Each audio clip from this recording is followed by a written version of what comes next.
Nama Eva Dwiana dan saudari kembarnya, Eka Afriana, kembali menjadi perbincangan hangat di Bandar Lampung. Bagi sebagian masyarakat, keduanya bukan lagi sekadar figur yang memiliki hubungan keluarga dan kedekatan kekuasaan, melainkan simbol dari berbagai kontroversi yang terus muncul tanpa pernah benar-benar memperoleh jawaban yang memuaskan di hadapan publik.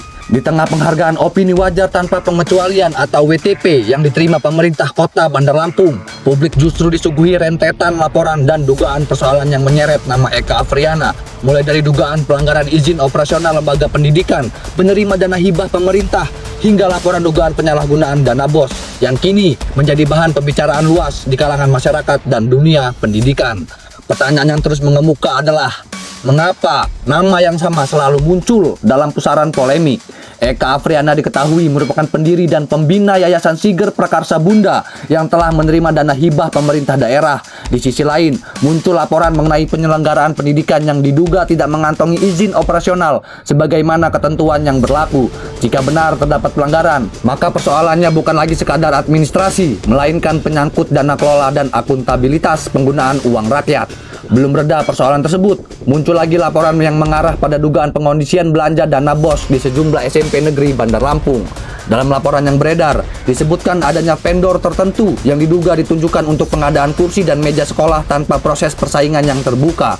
Bahkan, muncul tudingan bahwa kepala sekolah yang tidak mengikuti arahan beresiko dimutasi atau kehilangan jabatan.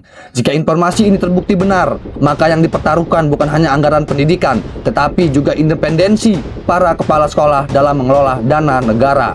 Yang lebih mengundang perhatian adalah munculnya nama Eka Afriana dalam berbagai bisik-bisik yang berkembang di lingkungan pendidikan.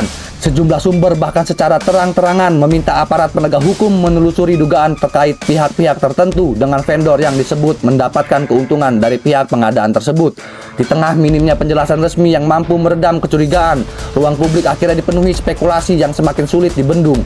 Sementara itu, posisi Eva Dwiana sebagai wali kota Bandar Lampung ikut menjadi sorotan bagi masyarakat. Sulit memisahkan berbagai kontroversi yang menyeret nama Eka Afriana dengan lingkaran kekuasaan yang berada di sekitar balai kota.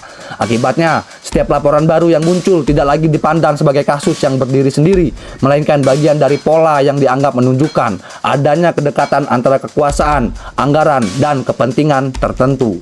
Disinilah tantangan besar bagi aparat penegak hukum, kejaksaan, kepolisian, hingga lembaga pengawas keuangan telah menjadi sasaran kritik publik yang mempertanyakan sejauh mana keberanian mereka mengusut berbagai laporan yang berkembang. Pertanyaan yang kini bergema di tengah masyarakat Bandar Lampung terdengar sederhana namun mengandung makna besar. Jika berbagai laporan dan dugaan yang selama ini beredar belum mampu menghasilkan kejelasan hukum yang meyakinkan, apakah Komisi Pemberantas Korupsi atau KPK akan memberikan jawaban yang berbeda atau justru menambah panjang daftar tanda tanya yang selama ini menggantung di atas kota tapis berseri?